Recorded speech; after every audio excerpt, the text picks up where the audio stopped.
before approaching the king? Grave. Trace. Very good. Okay, good job, everybody. Look, we'll do this again at every holiday between, like we did it at Shabbat Across America. We'll do this every time we're together between here and next year. Next year, you know all the answers. I didn't even ask all the questions. Okay. Now. A couple of quick announcements. Sonny, do you want this table on the way? That's good. It's okay to live with it?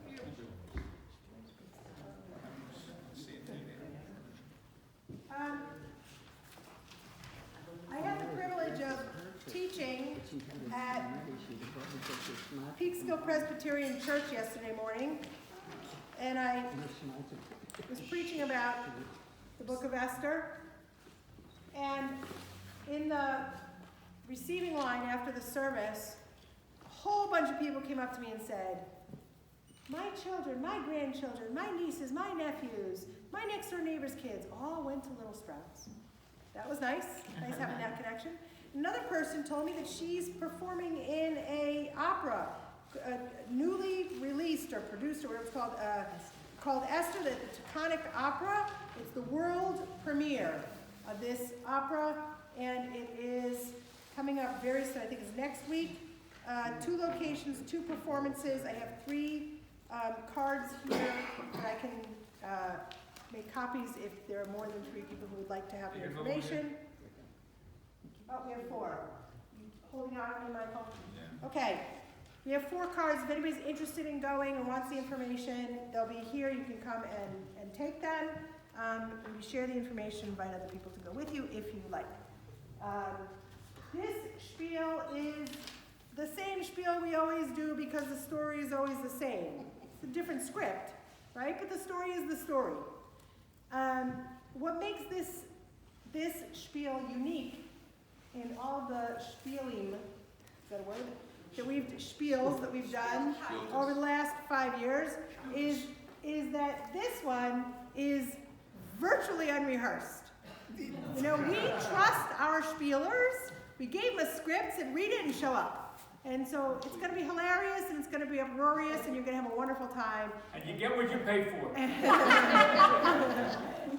Just to give you a hint. And we give thanks to Sunny for organizing this today, being our director. It was a total collaboration. Don't let her fool you. Let the show begin. Okay, let the show begin.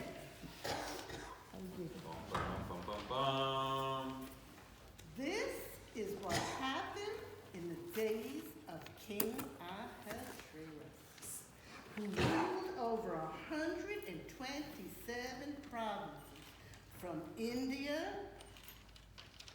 to Ethiopia. Ahasuerus gave a banquet for all nobles and officials. The king also gave a 7-day banquet for all the people who lived in Shushan. Vashti was Ahasuerus' queen, and she also gave a banquet to the women in the royal palace. It's good to be the king. Typical.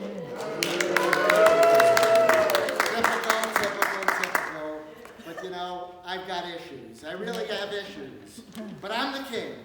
So I want my Queen Vashti at the banquet. Where is she? Vashti! What's Vashti? Wearing her royal crown, and frankly, I could use a shot of royal crown, in order to display her beauty to the people and nobles. After all, what's the point of having a queen of noble birth if you can't show her off? And I really need to show her off because I've got security issues. But here she is. She went away. So the attendants delivered the king's command, but it wasn't received so well. Who does he think he is? Just because he's the king and my husband doesn't give him any right to tell me what to do. Yeah. Maybe I'll go and then maybe I just won't.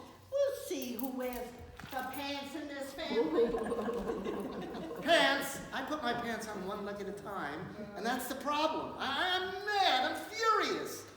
Oh, what will the guys who I play cards with think? Ooh, what should I do? Ooh, to Queen Vashti for not obeying my command. Vashti has done wrong against me, and you know what? Against all of mankind. All the women are going to hear about the queen's conduct, and they might get ideas in their heads. They will despise their husbands.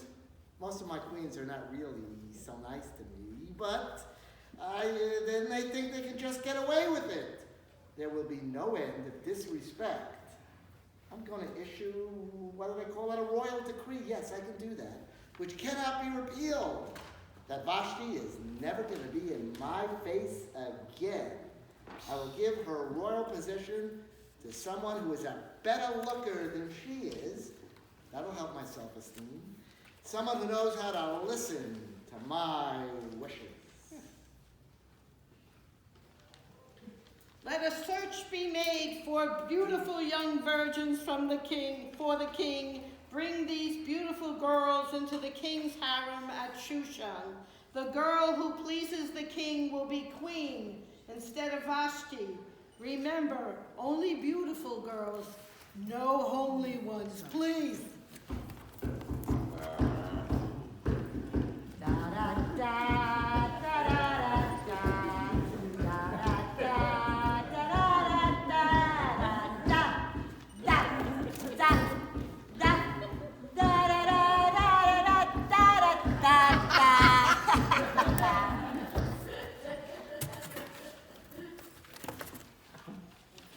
Now there was in Shushan a Jew named Mordecai.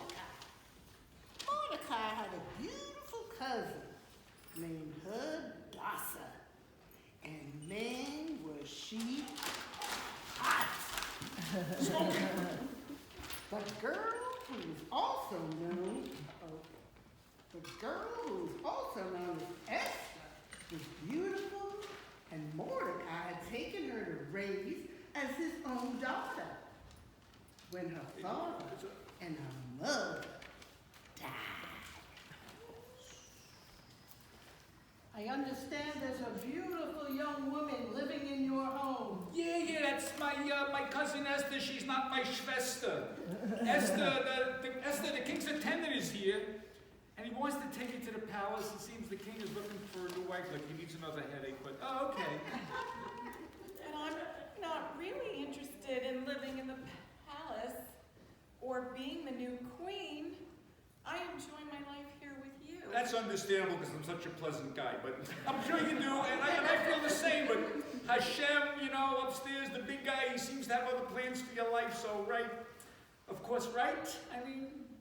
Of course, right. After the king's edict had been proclaimed, many Goyles were brought to Shushan, including Esther. Esther had not revealed her nationality and family background because Mordecai had forbidden her to do so. That's me.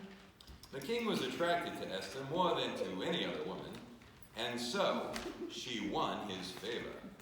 He set a royal crown on her head, making her queen instead of Vashti. Mordecai would spend his days sitting at the king's gate.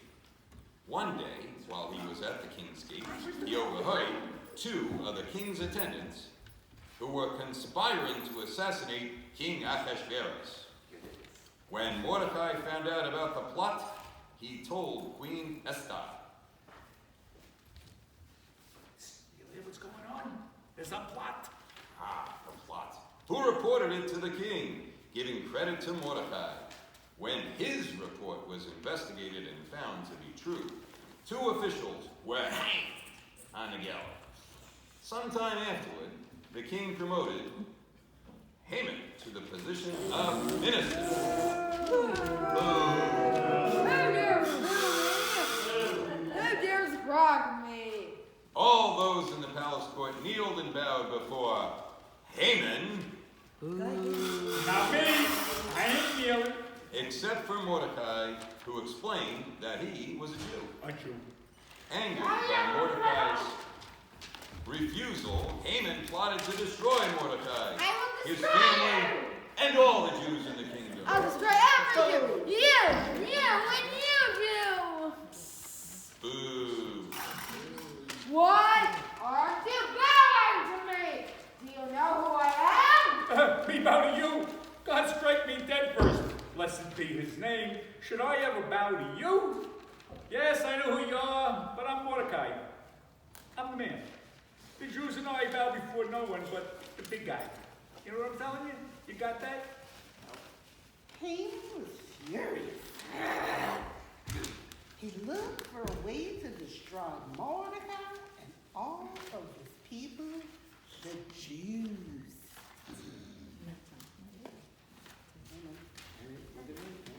King! There's a group of people scattered among the peoples in your kingdom, whose customs are very different from those of our people, and who do not obey the king's laws. These Jews are vermin. They cause every woe that has come upon us all. If it pleases the king, let a decree be issued to destroy them. They're worthless people, and they have ugly daughters. No. Ugly, and ugly flowers. They grow ugly flowers too. Such drama. But you know, it sounds like you got a good plan for once there, Haman. You haven't had a good plan in a while.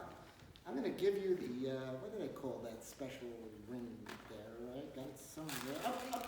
The signet ring. Wait. Let me open it up here. This is going to give you the power. The power to be like a king for like a moment. Let's see what we got. Ooh, look at this. Signet ring. Hey, Hammer! You know what? Your idea? Do with these people as you please, especially the ugly ones. We'll send out dispatches with the order to destroy, kill, and annihilate all the Jews. I've cast the poor, as in, like Purim, the 13th day of the 12th month. The month of Adar is the chosen day to kill the Jews and plunder the Jews.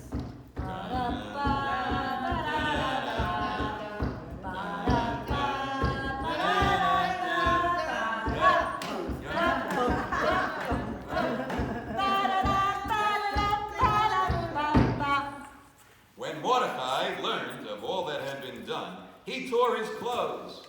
He put on sackcloth and ashes, whatever that is. He heard what Esther heard what Mordecai was doing, and she sent a eunuch to find out why. A eunuch, I get a eunuch of all things. Esther, that evil Haman, may his brains be turned to steam. Forget about it. He has made plans to have all the Jews killed on the 13th of Adar. You gotta go to the king. You gotta make your presence known. You gotta beg for mercy. You gotta plead for your people, Esther.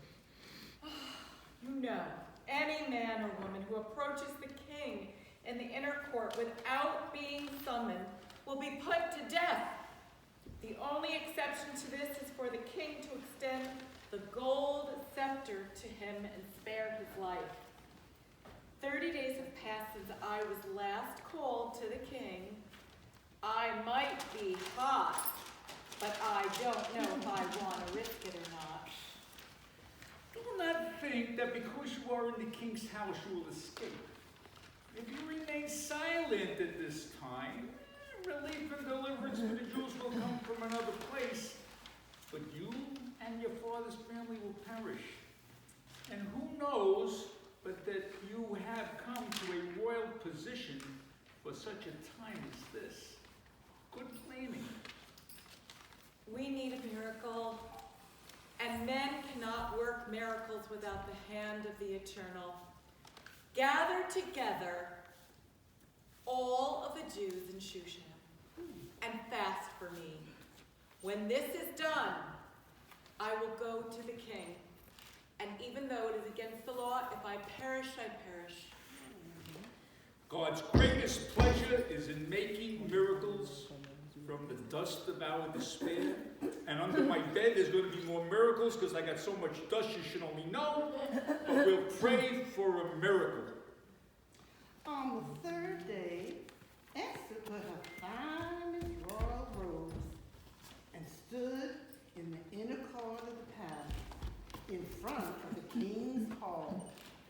When the king saw Queen Esther standing in the court, he was pleased with her and held out to her the gold scepter that was in his hand.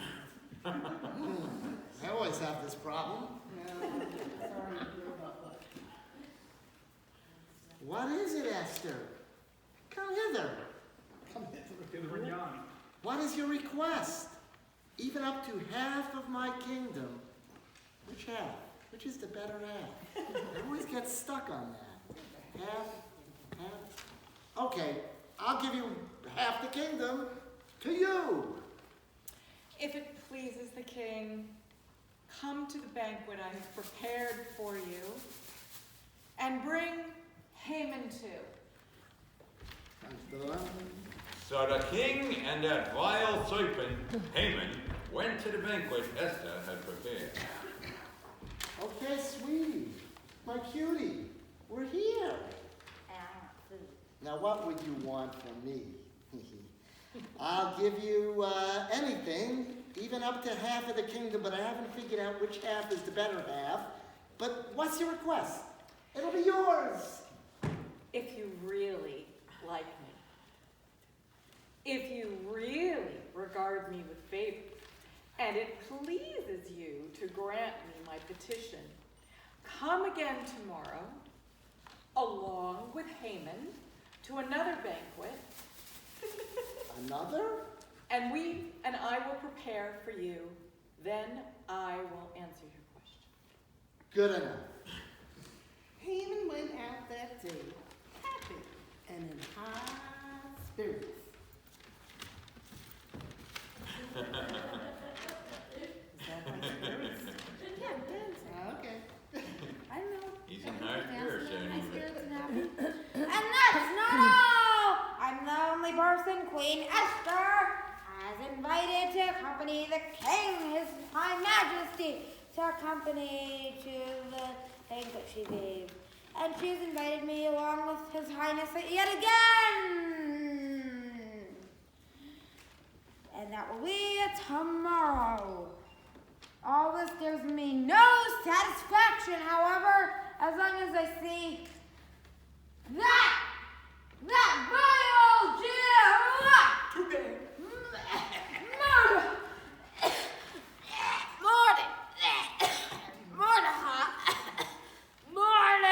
Mordecai sitting at the king's gate and refusing to bow to me. Never. Then just get rid of him. Have a gallows built, and in the morning ask the king to have Mordecai hanged on it. Then go with the king to the dinner and be happy. The selection delighted that vile serpent, Haman, and he had the gallows built right outside of his own house. That night the king could not sleep, so he ordered the Book of Chronicles of his reign to be read to him. Ahasuerus found recorded how Mordecai had exposed the two attendants who had conspired to assassinate him. You know, I forgot all about that. I'm having a lot of memory problems. I hope I don't have a brain tumor. But anyway, what honor and recognition has Mordecai received? You the man, for saving my life Taking care of you, bro. and bringing this matter to my Nothing's attention. been done for him, sir. Shortly after that, Haman entered the room. Hey man! Hey man! Hello. Here I go again, seeking your mediocre advice. You dare call my advice mediocre? What art thou, thy king of Persia? No, nay, faith, for I shall be the next king. See, this is what happens. I get no respect. But okay. What should be done for the man the king delights to honor? Haman, that vile serpent, thought to himself,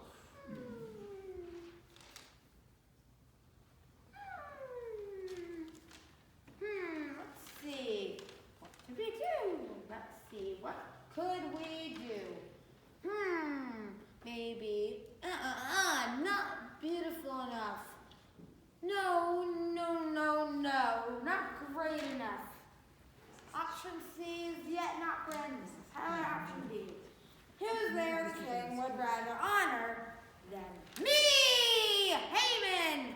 I'm not a vile serpent, but a great phoenix. O king, if there's someone you wish to honor, then you should bring a royal robe the king has worn, and a horse of the king has ridden, one with a royal crest placed on its head. Then let your attendants robe the man that you desire to honor and lead him on the horse throughout the city streets, proclaiming what the man has done and how the king delights to honor him. You know, you're onto something. You finally came up with a great idea, hey man. All my ideas are great. Go at once. Get the robe.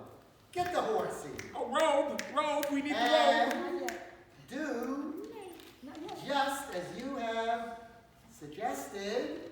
You don't think I had you in mind? No. I'm going to take your idea and we're going to apply it to my man, Mordecai, the Jew. Morty!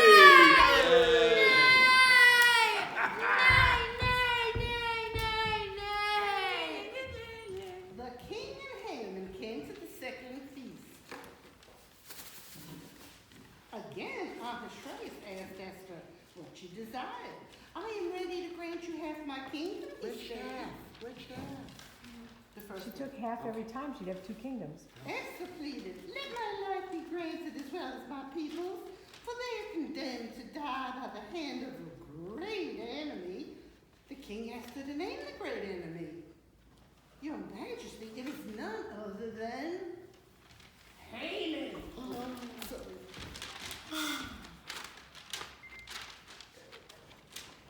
She answered, furious, the king ordered his servants to end Haman's life on the very gallows that Haman had built for Mordecai. That same day, King Ahasuerus gave Queen Esther the estate of Haman, that vile serpent. He found out that Mordecai was Esther's guardian and had brought him into the palace.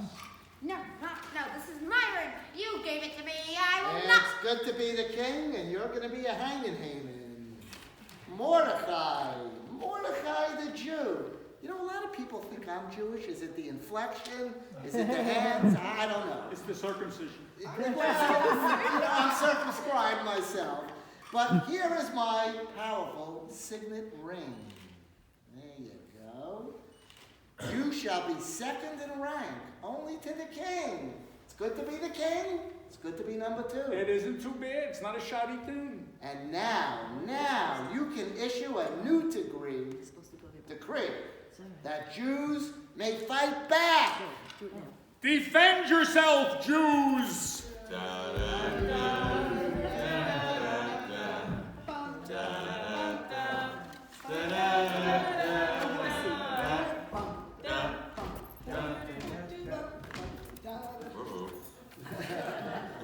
Mordecai left the king's presence wearing royal garments of blue and white, a large crown of gold, purple robe of fine.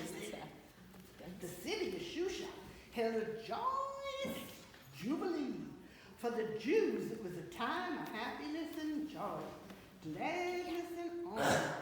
Many people of other nationalities became Jews because of the favor they found with King Ahasuerus. All the nobles of the provinces helped the Jews. Mordecai was prominent in the palace. My man. Morty. Bro. Ashi. Way to go, bro. And his reputation spread throughout the provinces, and he became more and more powerful. But not more powerful than the king. It's good to be the king. Watch your back, brother. Esther 9:28. These days should be remembered and observed in every generation by every family, and in every province and Everly city. And the Everly Brothers. And by the Everly brothers, although they weren't Jews. And these days of Purim should never cease to be celebrated by the Jews, nor should the memory of them die out among their descendants. Amen. Amen.